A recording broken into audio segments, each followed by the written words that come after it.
Hey everybody, and welcome to the Solidity Insurance Group team call. My name is Marisa Maggio. It is already July 31st of 2025. Super excited to be going into a new month and super excited for our guest on the call today.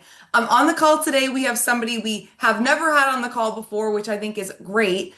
Somebody who has been in the industry for some time, has experience in different areas, but also is quick to give other people credit in terms of staying coachable. So we have Wes Rains on with us today. Wes, how are you doing?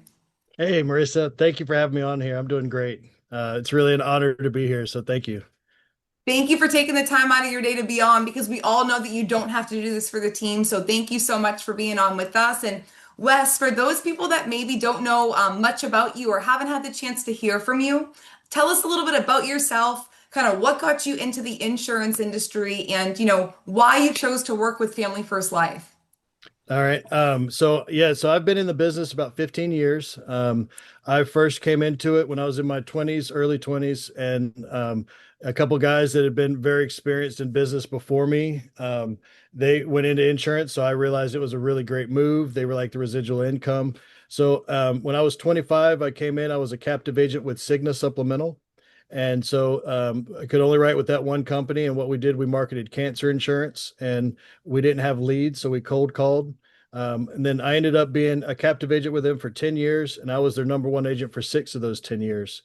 So in that time, I built about a book of business, about 2,500 clients. And then after that, my daughter was born in 2018. I recognized, I can't drive 1,200 miles a week and be the father that I needed to be. So I decided to separate from Cigna. I became an independent agent. And I did that marketing for a couple years and then moved to North Carolina in 2020 or 2019. The pandemic happened. So I put insurance on the back burner.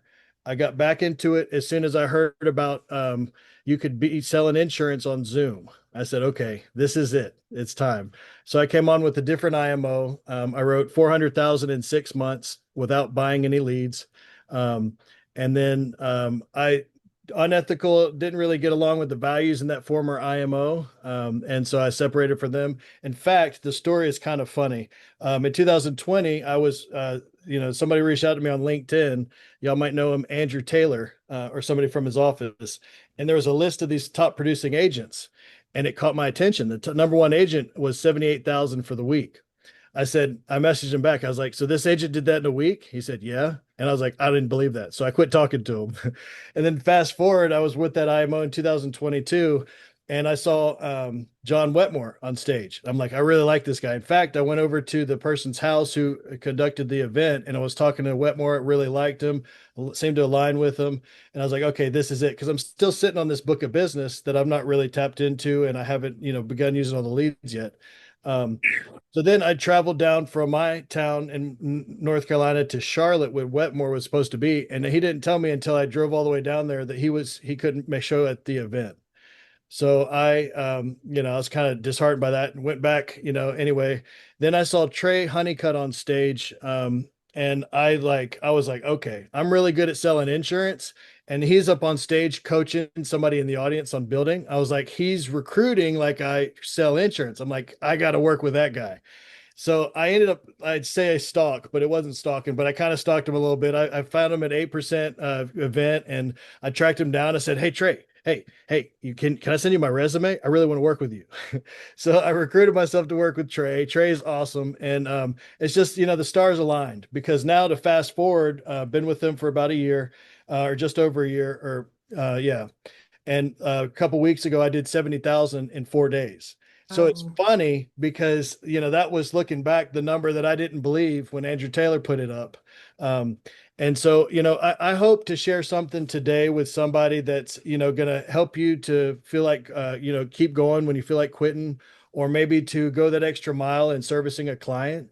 Because I'll tell you that this business, it's a long-term business and it's the most beautiful business in the world.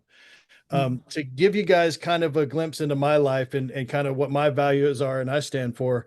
Um, my stepfather and my mother, I helped care for him. He's got stage 6 dementia. He's a Naval Academy wrestler, just a Marine, a man's man, but he's got stage 6 dementia. And so, as you can imagine, I mean, every day it's kind of like death is looking in the window, waiting to come take him. At the same time, I've got a beautiful daughter. She's 7 years old, and she's my world. She rides horses competitively, plays violin, does ballet, just an amazing kid.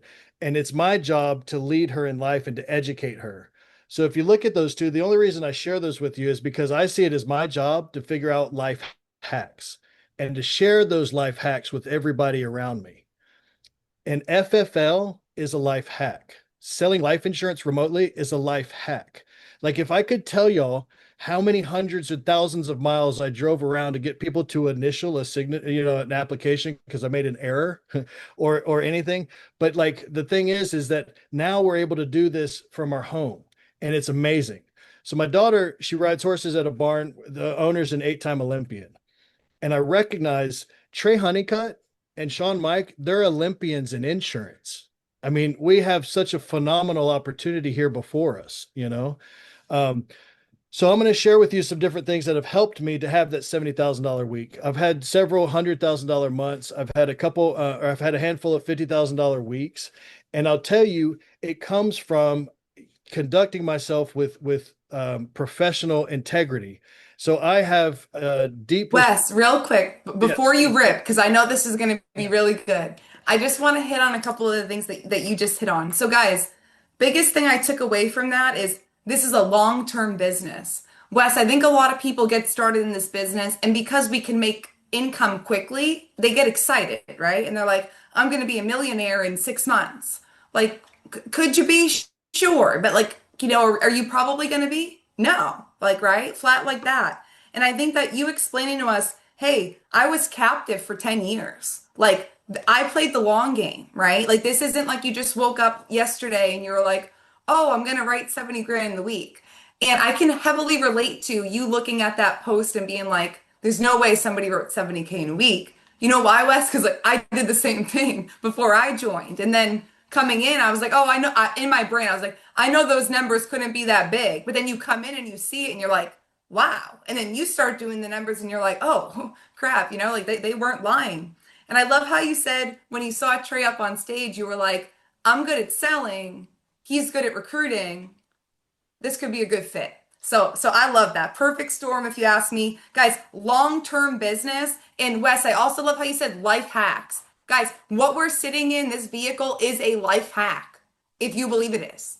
Treat it like one. So Wes, I'm gonna definitely let you rip on this because writing $70,000 in a week is definitely something to brag about and not something that, everybody does day in and day out. Talk to us a little bit about some of the biggest things that you had to do to get to that 70K that week.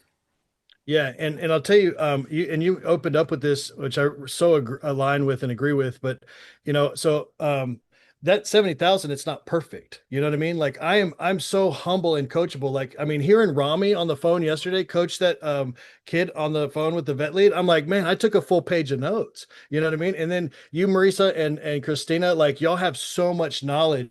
And it's every day I realize why Trey loves y'all so much and he's bragged about y'all so much for so long. You know what I mean? Like it's an honor to get to work with you guys. And that's what I love about this. I think his name is Hanan Roberts out in California. He was on the Monday night call a few weeks back and he really hit it on the head. He said, you become a better person, you become a better life insurance agent. And that's the truth. So like for me, I'm 42 years old. I'm in the best shape of my life. But this morning I got invited to go work out with one of my buddies who's a trainer and we went swimming. Oh my God, it was like the first link. I started cramping in my leg. And it's funny, I told Jesse Stam on a call earlier, I'm like, it was only a matter of like 4 or 5 links. And I went and I got in the sauna, which was probably only 100 degrees, which if you know anything about saunas, it's really cold, right? But I'm like, I pretty much was just hiding from the pool. Like, even though I'm in great shape, I was, doing swimming those links. It's like, I got a lot of room to improve. So the reason I say that is because it's the same thing with the $70,000 week or whatever it is. Like there's so much room to grow and there's no limit to it. That's why I'm in this business is because there's no ceiling to the amount of money we can make. If you write $1 million in a week, they'll pay you whatever you get paid. You know what I mean? So with the servicing to the clients, that's the biggest thing that I think that a lot of people miss is that when somebody buys from me, like my clients, the 2,000 clients, whoever it is, like everybody I treat like they're my family. Because if you buy from me, then it's a trust. You trust that this intangible product that I'm selling you is going to provide something to you that, it's not a car you drive away in or a table you eat on. You know what I mean? So if you need that, I'm going to step up and make sure that the product does what it's supposed to do. I had a lady, I remember she was at the Mall of America. I think it's in Wisconsin or Minnesota, something like that. And I remember she decided to take her small cancer policy and to switch it into two life insurance policies for her and her husband. A couple months later, I got a call from her daughter. And sure enough, the mom, thank God she followed her intuition, she passed away from a blood clot. So fast forward a couple months later, the husband called me and he explained that they were still waiting on the claim to be paid because apparently they're waiting for medical records. I said, okay, well, let me see what I can do. So I called the doctor's office. The doctor's office, it's a third party they got to go to. So I called the third party, and I'm not lying to you. I got hung up on 7 times. Called, rang, rang, rang, hung up, answered, hung up 7 times. You know what I thought to myself? If God gave me anything, it's persistence. I kept calling back until finally I got somebody. And, finally I spoke to them. They processed it and then, or they submitted for it. And then I had to follow up the week next. But anyway, ended up getting it taken care of, getting it expedited and all that. And that's what my job is as an insurance agent and a professional. And that's what I want everybody to understand too, because that really, I mean, it makes the big difference. And the people can hear it when we're present with them and we care about them. And the fact of the matter is you'll realize this as you're in the business just over a year and you start doing policy reviews. These relationships that we're building with these clients are a never ending fountain of business. Like you've got grandkids. I mean, I've got people calling me, they want income for their spouse or their grandkids or whatever it is. And I'll tell you, another thing is too, is like surrounding ourselves with good people. Like my goal in life is to get better every day and to work with good people. If you guys follow me on Instagram, that's pretty much all I do is put up stuff in my stories about that. And Jesse Stam is a huge reason that I've been able to hit the numbers that I've have because he's the IUL expert. Well, I listened to Trey. Jesse. Yeah, Jesse. Um, but I listened to Trey and I went to these lock-ins, and that was revolutionized what I did. I didn't go any lock-ins last year, wrote only about 300,000. I was kind of like half time um, but listen to Trey. I've been going to lock-ins and all that, and that's where I got to meet Jesse. Jesse and I have become best friends, and work together all the time. And the IUL is just such an amazing product for everybody. You know what I mean? It revolutionizes it. And then, yeah, I got so much I want to share with you. I'm really excited to be on this call. I just want to share something somebody will take home and they'll be able to be like, huh, this makes sense. I'll tell you, reading good books is a big thing too. That's a really big part of my life. So like some books I'd recommend, like Outwitting the Devil is a big one. Or Think and Grow Rich, Greatest Salesman in the World. Those are just a few, but I'm happy to answer any questions and anything that I can do, Marissa. Let me know. Yeah, so I love, Wes, how you talked about, you are like really dead set focused on what the family needs, right? Like you're focused on what's actually going on in the home. You're not just like calling people and being like, oh, okay, great, let's just cover your cremation. Like you're actually uncovering the why. You're getting to understand what the family dynamic looks like. And that way, when you do go around your annual reviews, it's making your job a lot easier, I can imagine, right? On that back end side. So guys, it's like we have to pick our hard, right? If you're gonna call your client and be or seem intimidated, so to say, or seem soft, right? They're not necessarily going to trust you to like make that claim to Wes's point. He's like, I got hung up on 7 times, but I got it done for the family. Like we got it done. And I think it's important, like he said, my job as a professional is to go the extra mile. When we go that extra mile, what we're able to do annual reviews. If you've been here for 9 months or more and you're not doing an annual review, it's probably because somewhere in your process, you don't feel comfortable doing an annual review because of something you are or you are not saying. So I want to hit on that in a second. And then surrounding yourself with good people. Wes, this is huge because I know I've went through this in different stages in my career where I was at events or I wasn't at events or I was getting myself around people or I wasn't getting myself around anybody. And I was just like, I'm going to be like a turtle here, okay, at my house, and I'm just going to drive to people's homes. And I'm just going to stay in a shell. That doesn't work long term. Like, this is a business. We got to get around people. So I love hearing that you surrounded yourself with people you got to meet. You and Jesse are like this now. You guys are probably sharing a lot of knowledge with each other. And that's what it's about. That's what brings us to the next level, guys, is it's not always the lock-in, so to say, that you're going to go there and you're going to write 20 grand. You might. That's awesome. Good. I want you to. But sometimes you're going to go to the lock-in and you're going to build relationships that are going to allow you to excel in your career that's going to well exceed that 20 grand you might have wrote that day. So guys, the lock-in isn't always just, hey, let's make sales. It's, hey, let's make sales and connect with like-minded people. Because if they took the time to come out and be here at this event, we probably are thinking similar and we're probably very serious and on the same page that this is a business and we're sure as heck going to treat it like one, right? So surround yourself with good people, guys. My job is being the professional. Like two things, two huge takeaways already. And when you talk about caring about the family, Wes, talk to us a little bit about your annual review process. What does that look like when you're given a call? Let's just say maybe you helped me out with my life insurance, a year ago. What does that sound like? Talk to us a little bit about that process. So what I'll do is I'll schedule it, and then I've found that it's a lot more productive if I'm just upfront with people and I kind of set the table for them. So I'll let them know. I'll be like, hey, so what I'm going to do in this meeting is I'm going to go over logistics, just make sure that everything's still contact info is the same, mailing info. Review your benefit amount, kind of remind you what your benefit is and how much you've got and how the benefit works. And then I'm also going to go over your options. And just that simple kind of setting expectations, it makes them a lot more psychologically open to like adding more coverage, to picking up new insurance. You know what I mean? But I found that if I just go in and I just like kind of, go through it without setting it for up first, then they're almost closed minded to it because they're not prepared to be buying more. You know what I mean? But if you open, if and just that simple kind of psychological tool of setting the expectations makes a world of difference to them.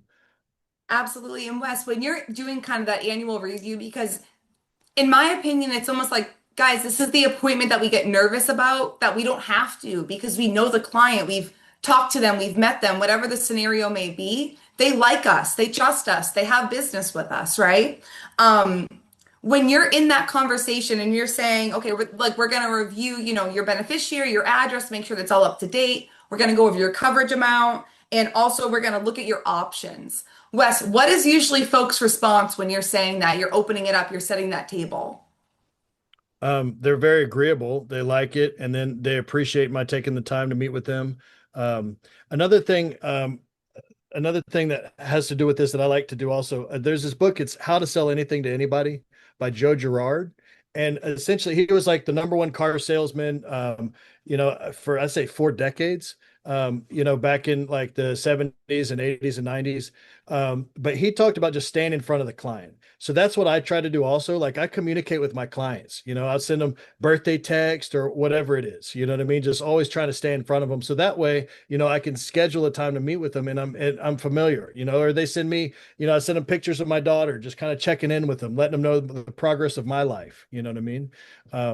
But yeah, and so that has to do with that also.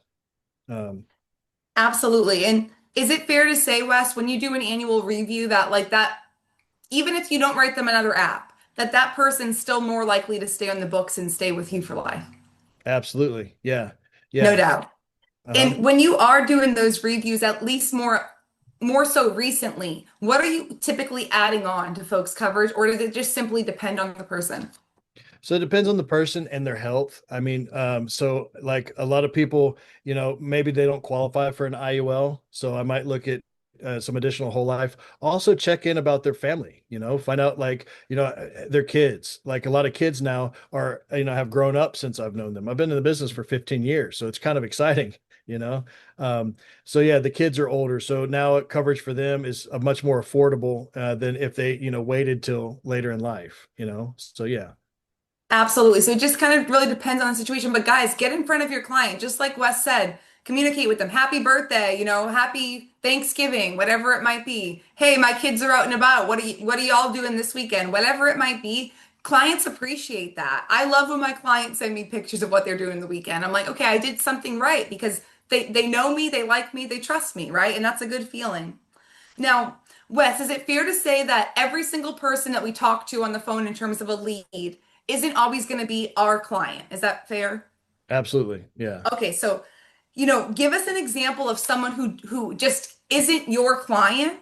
And why is it important to recognize this sooner on in the business than later in the business? So I think that really hits on the most valuable thing in my eyes, which is our mindset. And that's something that I really cherish. And I try to, that's why, like in the mornings, I'll wake up and I'll do reading. And then, like, if somebody's like rude to me, like that's it. I'll write them off. You know what I mean? I mean, don't get me wrong. I'll put them back on the lead list. So we'll contact them later. You know what I mean? So it's a reason to call. So I like that. It's like, I used to tell people when I was cold calling in person and they said no to me, I'd be like, are you sure? Because I'm going to come back and I'm going to talk to you again and I'm going to be better next time. And so that's now what I think about. It's like, okay, that person, is a jerk to me. It's like, okay, I'll be better next time I call you because, we're in a momentum business. And it's like, Trey shared a meme one time. It was like, those pendulums also, going back and forth. And it's true.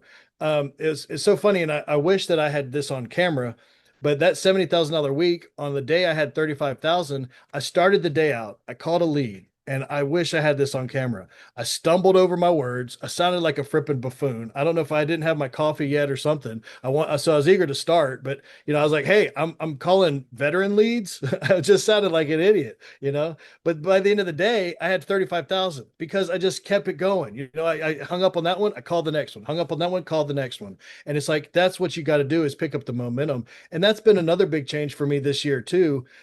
Is that staying on live dials all day long, like keeping a schedule, just staying in front of people because like no matter if we've got 15 years experience or 15 days experience, like it's a momentum business, you know what I mean? And then once we deal with enough people and enough objections, we're going to sound like Rami. I don't know, it'd take a while, but that's pretty amazing, you know what I mean? But he gets that from his momentum and him talking to so many people. And it's like, and that's what I aspire to is just have that like rapid fire answer to those objections and all that. Yeah. No doubt. And it really is a momentum business. It's like once you catch your momentum, like guys, like run with it. Like run. And there's going to be times you lose it too. But the best thing about momentum is you can always get it back. But when you have it, run with it. And also, Wes, to your point, it's like, hey, you called that first lead on that $35,000 day, and you might have sounded like it was your first day. I know what that feels like because I still sound like it's my first day sometimes when I make my first dial. I'm like, hey, Wes, I called this lady the other day. She was a mortgage appointment. I said, this is Marisa Maggio, your veteran consultant, giving you a call for our scheduled appointment. And she got really mad.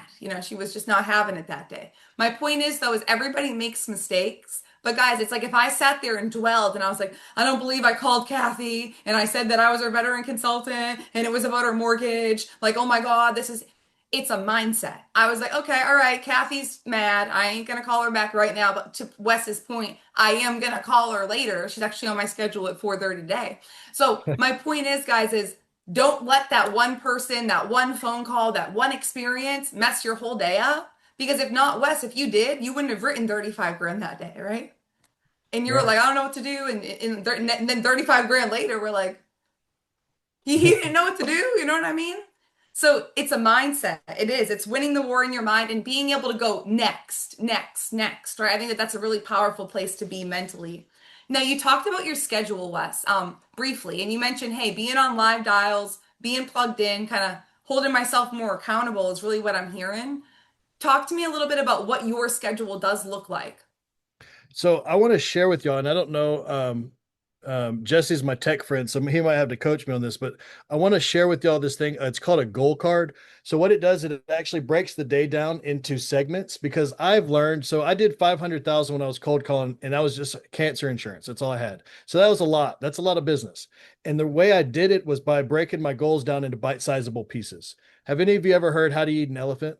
Well, it's one bite at a time, right? So instead of wanting to sell, say you want to sell 100,000 in a year, right? Instead of doing that, you break it down into, divide it by number of weeks you're going to work, by number of days you're going to do. And I always like to divide it by 12, which is, makes it monthly. So what I do is I'll take my goals and like, if I'm talking to Jesse or John Whitley, who's, going to do 20,000 his first month in the business, I'll explain like, okay, so if you want to do 5,000 for the week, well, let me just walk through that as an example. So let's say you want to do 5,000 this week. Then I divide that by 12. And let's say you're only going to work 5 days. Then I divide that by five. So that means you only have to sell $83 monthly premium a day to hit 5,000. So that to me in my small brain is a lot more achievable than like, oh, 5,000. It just sounds overwhelming, right? We'll put it off. We'll do it tomorrow. We'll put it off. We'll do it the next day. But if you break it down into bite-sizable pieces, then it makes like, I mean, I can't believe I sold 500,000 of cancer insurance. That's crazy. People were only selling 100,000. You know what I mean? But you break it down into bite-sizable pieces. Now, to circle back to the goal card, this is what I like to use for, and what it does is it helps you focus on work activity. Um, so it breaks it down like 8:30 to 10:30 is one goal period, 10:30 to 12:30 is one goal period, 12:30 to 3 is one goal period, 3 to 5 is goal period, and then 5 to 7:30 and 7:30 to 9:30. So you have the different goal periods, and then what you do is you track the work activity. So you get 1 point for a contact that's actually talking to somebody, 2 points for setting an appointment, 3 points for making a presentation, and then 5 points for taking an application. So what I like to do is my goal is 50 points a day, right? So I know that if I go through and I get 50 points a day, if I don't make a sale, it's going to catch up to me because I've got enough stuff in the hopper at that point. It's going to catch up. So maybe I get a sale from that activity tomorrow. But that helps me to also crystallize that work activity instead of just like, oh, I'm going to work all day long today. Well, that's too vague and it's too big. You know what I mean? So I'll break it down into bite-sizable pieces. Yeah. Does that make sense? That makes perfect sense. And I think that that's huge because just like you said, sometimes we look at this goal and we'll say, for the first time ever, I want to write 100 grand in the month. Okay, that's awesome. But just like you said, how are we going to get there? Like, how many days are we taking off? Like, are we working Sundays? What are we doing? What are we not doing? What are we willing to sacrifice? What are we not willing to sacrifice? And then breaking it down through kind of those 2 hour increments to make sure as you do go through the day as well, kind of what I'm hearing you say, Wes, is if you're not hitting your goal, it's also going to be very boom in your face. Like, hey, I have no points. I got nothing done. Right. Or like, I have 3 points and because I contacted 3 people and they told me to fly a kite and then I got off the phone. Right. It's like, no, we need a lot of points, right? We need a lot of activity. So breaking that down makes perfect sense. Guys, if your goal, you never hit 10,000 in a month, still, it doesn't matter how small or big the goal is, break it down into bite-sized pieces. That's the best way to hit it. And it's the most logical way to hit it so that you can not only hit it one time, but you can keep on doing it. It becomes a cycle, it becomes a habit. At this point, Wes, would it be fair to say that you wake up every day, you're not like, oh, what do I do? Like, you know what you're going to do. Is that fair to say? Yeah, It, yeah, absolutely. and when you know what you're going to do in the day and you get it done, it's like at the end of the day, how do you feel? Great. It feels good. I mean, you leave it all out there. You leave your heart on the field, you know? Exactly. You know, you did everything you could that day to make it the best day that you could based off of what you had in front of you. So I think that that's really powerful. And guys, breaking the goal down. If you have a hard time, like I know I do, like even like I used to like break down Hall of Fame every day for like 4 years ago, I was breaking that number down like every day. It's like, okay, how far are we? You know, what's the new daily average, right? What's the new weekly average? And when you can become like a little bit obsessed with those numbers, it's going to work out in your favor. When you work on yourself, it's going to pay out in your business. When you work on yourself, it's going to pay out in the business. Guys, this would be an example of working on yourself because you're taking a goal and you're breaking it down. Is it for your business? Yes. But you can do this in life too. We all do. It's all transferable. That's the best and the worst thing about it. Now, Wes, if you had to point to just one thing and you had to say, if you're a brand new agent just starting today, this is so, so, so important. One thing that's so important, and one thing that maybe you feel like new agents think is really important and they kind of maximize it, but like it's really not that important. What would you say those things are? Well, I think buying in is the most important thing. I can tell you, so I had an opportunity. I had a job offer. My friend told me that, I'm working remote. There's this $90,000 job. I could have full benefits and 401k, all this stuff. And I could work remote and I could double dip. So I thought about it.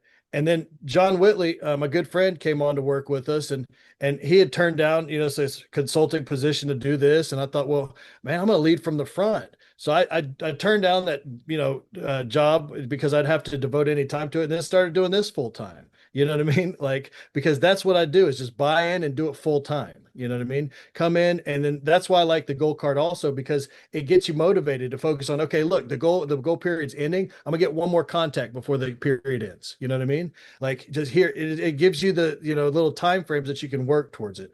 Um, Focusing, I mean, being coachable, listening to others, like going through and just cranking out the numbers, like get 50 presentations. You know what I mean? Another thing I like about the goal card is it can help you and your manager to kind of see where you are. If you got 50 contacts in a single day, but no presentations, well, we got to work on your approach. What are you saying when you speak to the person? You know what I mean? You're obviously not getting to it enough. You're dealing with the objections, right? You can handle it better. Um, but yeah, that's what I would recommend. And then, Wes, if you had to say one thing, like, hey, usually I've seen agents that are brand new come in and they really kind of hyper focus on this, but it's really not important. What would you say like that might be?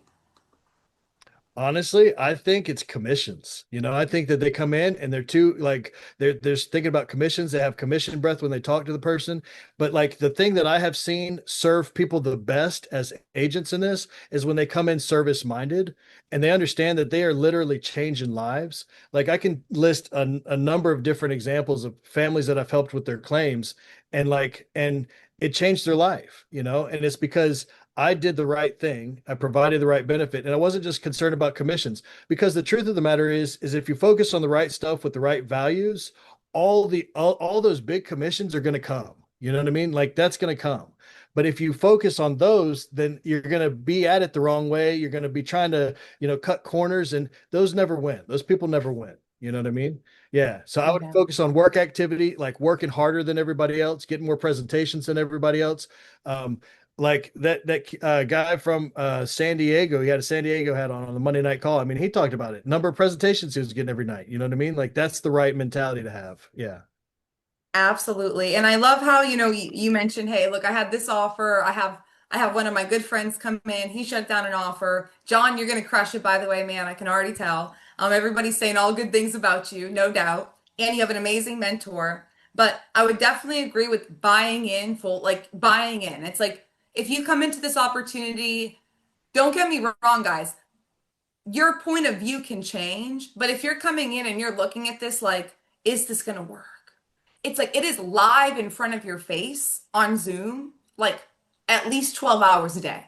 It works. It works. Like we know it works. Wes knows it works. John knows it works. We all know it works. But you have to buy in and believe that it works and follow your mentor to the point that you're under, hey, some of the things that they might ask you to do in the beginning, you might not feel fully comfortable with saying them. You might not be fully comfortable with doing them, but we're never ever trying to do it to put you in a bad situation. We're doing it to try to help you level up your business. So, Wes, I love how you brought that up. Coming in and being the most coachable person is probably the best thing that you can do for yourself and for your future business. And then also, like you said, that commission breath. Sometimes we come in, don't get me wrong, guys, when I came into insurance, I was broke too. Like most 99% of us were.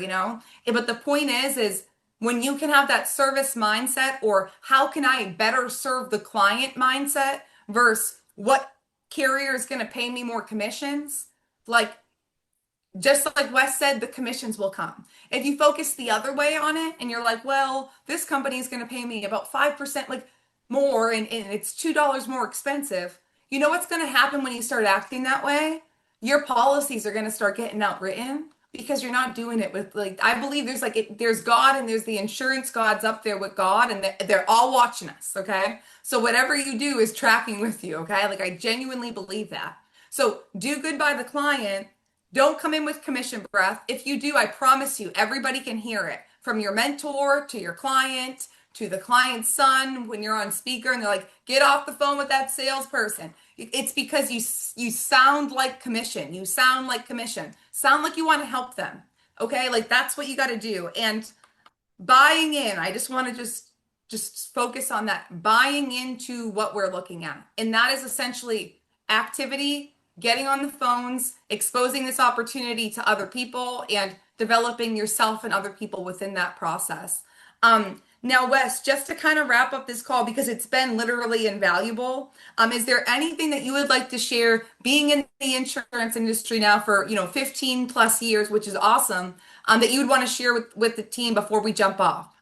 Yeah, it's funny because after I turned down that little side job that was going to do 90,000, I learned from people on my team and other people that we work with people that have turned down $300,000 jobs to do this. Like if you think about it, like if you have sales experience, then you can appreciate this. But imagine if you had like a neon sign over somebody's head that said buyer, right? Well, that's what you got when somebody's already bought insurance before they filled out a lead. Like I think of leads as like getting a date on a dating app. Like it's not that tough. And if somebody's rude to you, just put them on the bottom of the list, keep going till you get that nice person, and then get in your prime and talk to them and go through the sales presentation. So one thing I did that I did want to make sure to mention that I forgot about, but when I first began in insurance, I was an hour from territory. So this is back, it's going to kind of date me, I guess, but I had an old beater car and I had a cassette player, which y'all probably don't even know what cassette tapes are, but they're these little pieces of like plastic that carry music, right? So I recorded my presentation, and every day on the way to territory for the hour, I would listen to my sales presentation.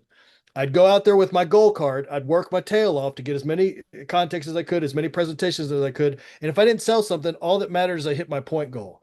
And then on the hour home, you know what I did? I listened to my sales presentation. And I did that for 30 days because I was told to. I was told that if you get these points and you go through this presentation, you're going to make a ton of money. So what did I do? Because at that time, working in person, knocking on doors, I had to get 30 points. What did I do? I got 40 or 50 points. So now working remote over Zoom, try to get, 50 points is what you should get. So if that's what you should do, then why not shoot for 60 and 70 points? But listen to your sales presentation in the morning, listen to it at night, and like go out there and just crank through that list of leads. And just because they're rude or they say no or something like that, doesn't matter. Put them on the list. You're going to get better next time you call them. You know what I mean? Just go into, you find those people that are just like waiting for you. Oh, I've been waiting for you to call, because those people are out there. You know what I mean? And you get better every time you make a presentation. And I got to be honest with you, I'm so proud to work with y'all because I'm in live dials and I hear y'all, and some of y'all are like rookies. And I'm like, dang, this guy's got it. Listen to him. I'm like, I got 15 years in the business and I'm like listening to you learning stuff. You know what I mean? So I really appreciate it, and I'm honored to be on this call with y'all today.